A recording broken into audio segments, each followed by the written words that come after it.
Reentry எப்போ கொடுப்பீங்க தலைவா? வைல்ட் கார்டில் கூப்பிட்டா போவீங்களா? ஐயோ சார், ஏண்டோ வெளியில வந்தோன்னு நான் டார்கெட் வைக்காம போயிட்டேன். மக்கள் எல்லாரும் கரிச்சு கொட்டுறாங்க, நீங்க எப்போ வருவீங்க வருவீங்க வருவீங்க. நான் வர்றதுக்கு முன்னாடியே திவாகர் சீக்ரெட் ரூம்ல இருக்காருன்றாங்க. எல்லாருக்கும் நம்பிக்கை இல்லை. எங்க அம்மா அப்பாவே குழப்பிட்டாங்க. டேய், சீக்ரெட் ரூம்ல எதுவும் உன்னை வச்சிருக்காங்களா?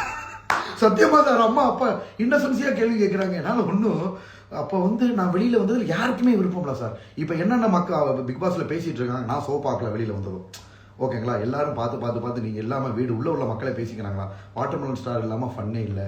எப்போடா நான் உள்ளே போவேன் சார். மக்கள் நம்பிக்கையை உடைச்சிருக்கேன் சார். எனக்கு வெளியில் வந்தது ரொம்ப 2 நாளாக ஸ்ட்ரெஸ் ஆயிடுச்சு. அழகா ஒரு எல்லாருக்கும் இது கிடைக்காது சார். கடவுள் கொடுத்த ஒரு வரம் சார். மக்கள் நீ உள்ள இருக்கணும்னு நினைச்சிருக்காங்க. கோடிக்கணக்கான மக்கள் அப்ப வைல்ட் கார்டு என்ட்ரி எப்போ கூப்பிட்டாலும் நான் ரெடியா இருக்கேன். ஆனா கண்டிப்பா அது எதிர்பார்த்த ட்விஸ்ட் நடக்கும்ன்றதை எதிர்பார்க்கறாங்க சார். எப்ப வேணுமாலும் இவர் உள்ளுக்குள்ள போவாரு அப்படின்றதையும் மக்களும் சொல்றாங்க. நீங்க வெளியில இருக்க வேண்டிய கண்டஸ்டன்ட் கிடையாது.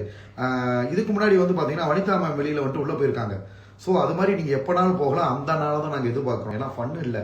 இன்னொன்று சொன்னாங்க சார், உங்களோட கருத்துக்களை வலுவாக ஸ்ட்ராங்காக பதிய வச்சுருக்கீங்க. அம்புட்டு பேரையும் தும்சம் பண்ணி காலி பண்ணிட்டீங்க. ஓகேங்களா? ஸோ உங்களோட கேம் நல்லா பிடிச்சிருந்துச்சு. நீங்கள் உள்ளே வரணுன்றாங்க.